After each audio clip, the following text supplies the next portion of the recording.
guys, Belle here. With all the hype surrounding the Secret Finder's solving of the Hivemind puzzles, I wanted to step through this myself and hopefully provide some additional clarity to what actually needs to be done to acquire this mount. I also want to make sure that I let you guys know that I've highlighted the timestamps for each of the steps, including each monocle, to make it easier to get exactly what it is that you need. You'll be able to find that in the description below. First, let's talk about what you actually need to get the mount and how the mount works, so that way you can plan accordingly with the group you choose for the final Suramar portion. The Hivemind mount itself is a flying mount, although we're currently bound to no flying in Kulteris and Zandalar until that changes, I think, in 8.2. This mount itself will allow for 4 others to jump in the mount and ride with you, essentially becoming one. After the final Hivemind ritual is complete, everyone in the party that created the ritual with you will be able to get in your mount. The good news is, if you want, you can actually change this after you get the mount. All you need to do is go back through the Hivemind ritual with the players that you would prefer to be linked with. You can redo this particular ritual as many times as you would like and change it to link the specific players that can jump in the mount and whose mount you can jump in as well. For clarity, they did this purposefully to avoid the mount being overpowered and to avoid it needing to be required for certain outside group activities. I kind of wholeheartedly agree with that thought process, given the fact that each player riding in the mount with you adds a 10% movement speed increase to the mount itself. In order to be able to get to the final ritual in the Court of Stars, you yourself do not need all 4 monocles. If you want to coordinate with a group of 4 others to complete these from start to finish, each of you can tackle a monocle. If you don't have a group, maybe you're thinking you might want to do Group Finder, just go after the monocles that are easy for you given time, and then hopefully you can find something in the pre-made Group Finder that will match the monocles that you have. For the purpose of this video, I actually did go ahead and grab all 4, but other members of the party that I was in actually each of them had 1 color. One last thing I want to note before I outline the steps below, you don't need to get any of these monocles in any certain order. I started with the easiest and worked my way to the hardest, though some may prefer to do it the other way around. This is completely up to you, so you don't feel like you have to be locked into any specific monocle order. Now, straight away, whether you decide to get any monocle at all, or maybe just try your luck with a group that has all 4 monocles and you could be the 5th player, you need to make sure that you get the Talisman of True Treasure Tracking. You have to have this, especially when you get into Suramar. You should just wear the necklace throughout this whole process. You can actually purchase this talisman from Grifta in Shatrath. He's actually located on the southeast portion of Shatrath by where some of the other vendors are. Once you buy the necklace, you can keep it on throughout this entire process, so you don't have to worry about it. Once you put it on, several little items are actually going to glow on the table behind him. This was actually to give clues as to what you were supposed to do when the Secret Finders were working on solving this. For good measure, before you move on, make sure that you click the letter on the right side of his table. This is actually the starter for the blue monocle, which involves finding a series of letters in a certain order. Even if you don't plan on doing the blue monocle, just make sure you click it anyway, just in case you change your mind later. I'm going to go ahead and start with the green monocle because, in my opinion, it was the easiest of the 4. This one, all you have to do is go to Skyreach. It's the dungeon in Spires of Iraq. Go all the way through, kill the last boss. Once you kill the last boss, the talisman needs to be equipped. You will see this console. Click the console, simply click the 4 little outer orbs in the following order, and you'll be able to loot the monocle from the console. The order goes right, up, down, up, right, up, left, down, up, left, down. Now, I realized I didn't have to say all that out loud because I have this fancy picture here, but I figured I would do it anyway. Once that's done, you can interact with the console again and you can loot the green monocle. The next is the blue monocle. This is the second easiest in terms of level of effort, in my opinion. Now, if you remember at the very beginning of this video, I did mention the letter on the table behind Grifta. The letter is the first letter that you need to click, and then you can move on to all the others. There's a total of 7 letters spread throughout Azeroth. You'll need to read them in the specific order that I'm outlining. The first letter is, of course, the one that's on the table behind Grifta in Shatrath. The second, you're going to go to Prepfoot Compound in High Mountain. There's a flight path right to it. Once you land, it's going to be in a tent on the far right of the flight path. The third letter is going to be an old Karazhan. You're going to need to go through the chest portion to be able to get to the staircase that leads to Medivh's chair. Medivh's chair is where this letter is sitting. I had somebody to follow because I get lost in Karazhan very easily, but it's literally right after the chess game. Now, the chess game, full disclosure, was not really super difficult. I hopped in there only because I wanted something to do, but I didn't really have to. This can be soloable, so you don't need to be concerned with bringing anybody with you. Wowhead actually has in the comments for this chess game specifically, there's a few people that give a few different strategies on how you can complete this by yourself, and it basically just involves hopping in and cleaving down the rest of the enemies. Totally soloable, so you don't have to be concerned with having a group. Now, the fourth letter, you're going to head to Razor Fen Downs. Go over to Thousand Needles and into the instance. Behind the second to the last boss is going to be the letter. The fifth letter, you're going to go to Mount Hyjal. For this, you need to fly all the way up to the highest balcony at the Shrine of Ivana. The letter will be on the side table to the left. Go all the way up to the top. There it will be easy. Sixth letter, you're going to go to the Ironwall Dam in Icecrown. There's going to be a spike on the dam between Icecrown and Crystal Song Forest. You're going to want to make sure that you're positioned towards the forest with Icecrown kind of behind you, and you're going to actually see it on the spike, and you'll need to click it. For the seventh and final letter, you are going to go to New Zhao's temple in Townlong Steps. You're going to find this letter on the right side in the very front of this cool little chill bell here. Now, once you have read all the letters, go ahead and head over to Koldaria in Orientundra. The blue monocle is actually going to be in a treasure box on the very highest Nexus ring. Now, third is going to be the red monocle. For this monocle, you're going to need to make sure you block out, I would probably say, just about over an hour. Some people that are probably more efficient than I am can probably get this done maybe in 45-ish minutes, but you just want to make sure that you have uninterrupted game time. So for me, I had to wait till the kids went to sleep. You're going to need to go from a series of fish vendors in Vashir, buying and selling items that have a time expiration. The white items last for 5 minutes. The green items and the initial seashells that you buy from the very first vendor, which we'll talk about that in a second, those last for 30 minutes, and the blue items, which I think there's only one, lasts for 1 hour. Now, there are waypoints that Wowhead outlined. There's waypoints that other people have put in the comments because some of those waypoints aren't exactly correct. You can go over there and get those if you need those in addition if you use TomTom. But I took a slightly modified approach at the advice of my husband, actually, and I think this was a little bit more efficient. I didn't actually need waypoints because I was using him in this video to show you guys the next location. Hopefully you guys could make a good path there, but I recommend waypoints if you are directionally challenged. Now, you're gonna need 3 different items to obtain the yellow monocle. And the purpose for this is strictly to drive you batty and send you back and forth on a fish vendor hopping mission. You need 5 Murloc skin lotions, 5 gastropod gloops, and 5 captivated bubbles in order to be able to purchase the yellow monocle from Sir Finley in Vashir, which is also your starting vendor. Now, the pink dots that you're gonna see when I'm just gonna quickly talk about this because this is something that you're gonna wanna probably grab the waypoints on. You're gonna see this pink dot. This pink dot is basically courtesy of Dark here, who is showing the next point after the one I'm at currently. I was hoping that this visual might be useful for some people who just input differently, but we'll see. First things first, you're gonna wanna head to the seashell vendor and buy 580 seashells. Now, you can only buy them in certain stacks, so just make sure you don't do what I did. I didn't buy enough at first, and I ended up having to go back. So 580 seashells, that's what you need to purchase first. The first portion of our mission is going to be doing the things that we need for the Murloc skin lotion. Once you buy the seashells from Sir Finley, you'll go on this nice little thing I made here. I have no life, guys, so I made this nice little visual for you. And you're gonna just buy the exact amount of everything that's on this list.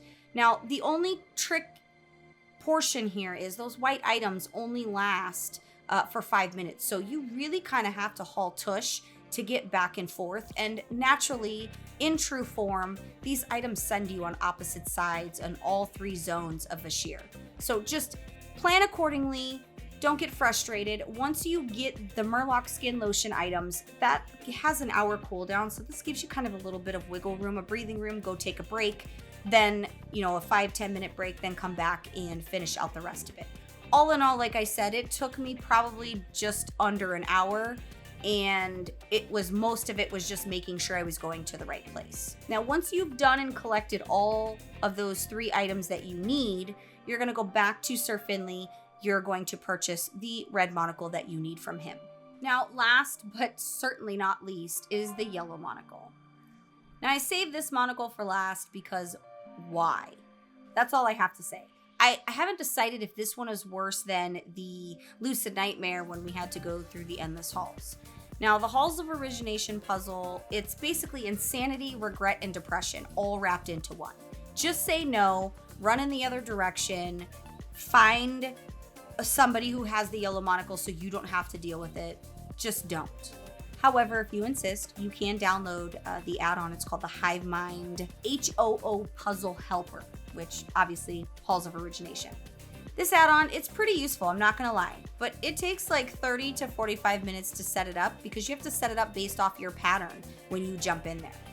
Then it takes about another 10-ish minutes once you have all the stuff clicked into it to get the way that you need to click the switches in order to solve the puzzle. Personally, I didn't really feel like doing that. I did cheat and I got lucky with a pre-made group by searching the word yellow. There were a few people who left their instance open with the puzzle solved. So all you had to do is go in there and loot it. Now guys, I'm not condoning lazy, but I gotta be really honest with you. Sometimes you have to work smarter, not harder. But if you just wanna do it for sheer curiosity's sake, you can go in there and do it with this nice little add-on, or maybe you wanna just do it normally. I don't really know why anybody would want to do that, but there's some of you out there that like that. If that's your thing, all good by me. But this add-on, it does work. You just need to make sure that you're filling it out properly and you click the little refractors as many times as the add-on tells you based off your input. Now, at this point, either you have a monocle and you have your group of people that have the monocles, or you have all the monocles and you have your group. Either way, next, we are on the hunt for a cat toy, and this involves finally being able to use the monocles that you have collected. Now, before you head over there, you're gonna wanna decide who in your group is using which color monocle, because it's important for coordinating purposes. 4 of you are each going to split up and take a different monocle color.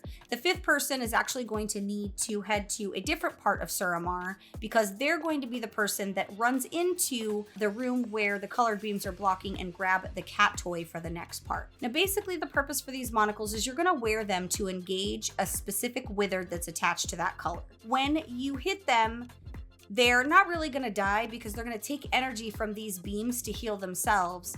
Doing that is actually going to allow you to be able to go into that room because those beams are going to be taken down. Now, you're going to want to make sure that you coordinate with everyone in your party to start at the same time. This is really important, otherwise it's just going to be a shit show.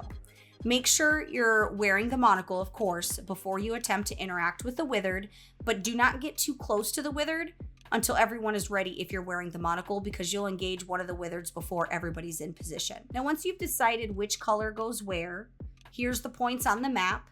Everybody needs to go to their space when everybody's ready. Then the 4 of you need to engage the withered and force him to heal.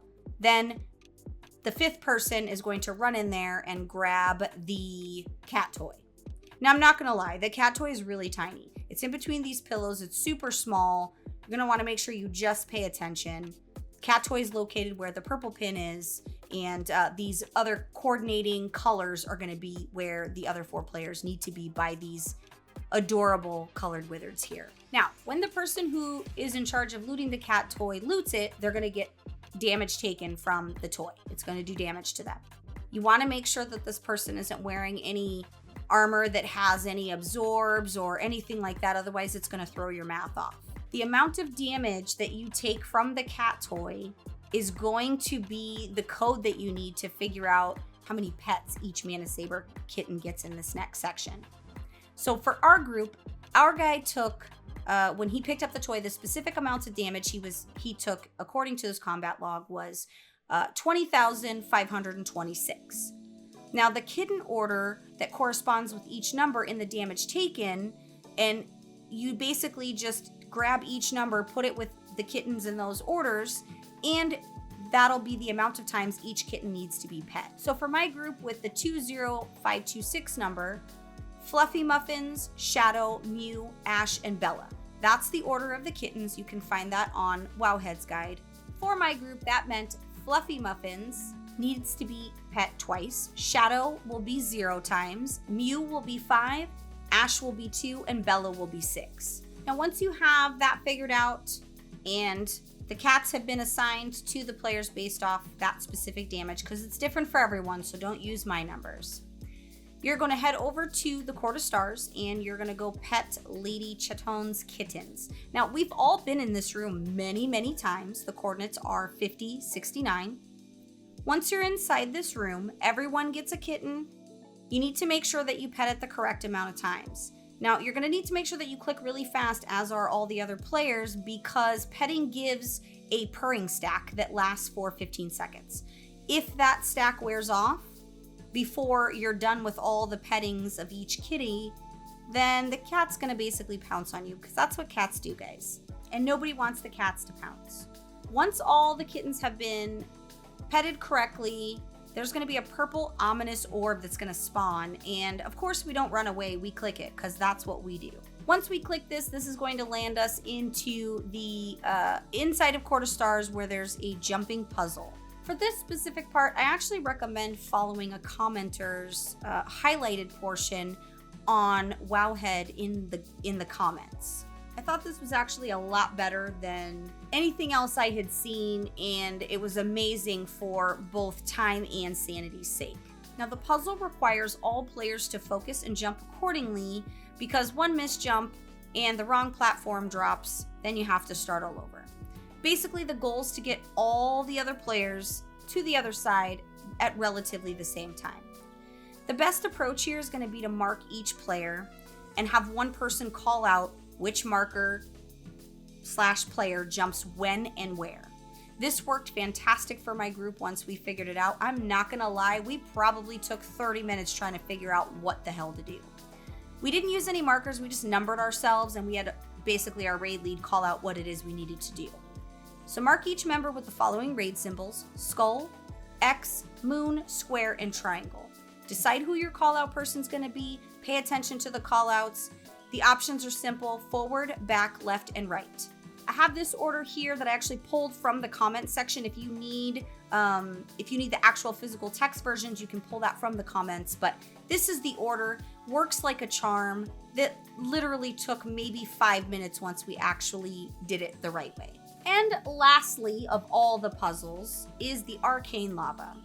Guys, I'm not gonna lie, I'm not even really sure that at this moment I fully grasped the concept of what we were supposed to do, but we got it.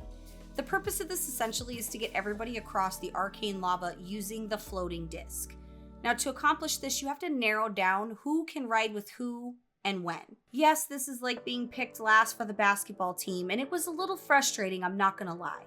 But you need to basically figure out who can make it across with who. We started with one person, we had him try with each one of us, and then we basically just worked our way down. We started with 1, 2, 3, until the very last person. It was a little bit time consuming, it was a little frustrating. There'll be, if you play with your sound on, it'll say denied or approved, and you'll drop down if it doesn't work. You'll continue to go back across if it does work. Jumping onto the platform, I recommend standing in the middle of the stairs, mostly because we kept having this problem where we would try to jump to get on the disc. Finally, my raid leader said, just trust that you don't have to jump and just click. Well, turns out he was right. I didn't have to jump, I just needed to click. But you'll get frustrated very quickly if you're trying to jump to catch it. Just stand kind of where you see us standing and you won't have any issues. Once you have it all figured out and everybody's able to get across, which I did throw up an image that I did pull based off the strategy. There isn't really a strategy here because nobody really knows who's going to be the golden ticket whatever the case may be. But here's what I pulled off Wowhead that can at least give you kind of a visual of what to do. Once you're done, you're going to go into the next room and you're going to complete the ritual. Now, basically, the ritual just involves you guys all hive mining, and boom, you get your mount. Hopefully, you didn't bang your head against the keyboard too hard with this whole entire process. But if you did, you now have a giant flying brain to show for it, so hopefully that's good for something. Now, I personally thought that this was kind of fun. It was a little bit tedious, but I really kind of enjoyed the feeling of getting it done, even though I cheated on the yellow monocle, and I don't feel sorry for that. Question though, do you actually plan on getting this mount? Do you have it already? If you have it, do you like this mount? I'm really interested in your guys' kind of feedback on the mount itself, just because I thought it's so bizarre, but it's one of those things where it's kind of cool. I don't know that it'll be my forever mount, but I kind of want to know what you guys think. So make sure you guys comment below and let me know what your guys' thoughts are on either the mount or maybe even the process itself. And I also want to make sure I do a special shout out to the secret finders. I had the pleasure of being in their Discord when all of this was happening. I did attempt to try to be a secret finder myself. I don't have the patience for all of that, but my hat's off to these guys because they really pulled together to really get this thing solved, and I just want to make sure I give them their kudos. I also want to let you guys know what you probably already do. Wowhead does have a guide. They have 2 different ways that they break it down. The comments, honestly, are always the most useful. Getting information from players as they're doing it or as they've been through it, that's always going to be your best way to go. That's the whole reason I did this entire process. I actually didn't really specifically care about the mount, but I was interested in making sure that I had the best path to be able to get it. But make sure you go over to Wowhead and check out their guide if you need waypoints and other additional information that I didn't put in the video because I was trying to keep the video short. If you enjoyed this video, don't forget to give it a like. Also, if you are new to Method, make sure you subscribe so you can stay up to date on all the latest videos. That's it for me, guys, and as always, thanks so much for watching.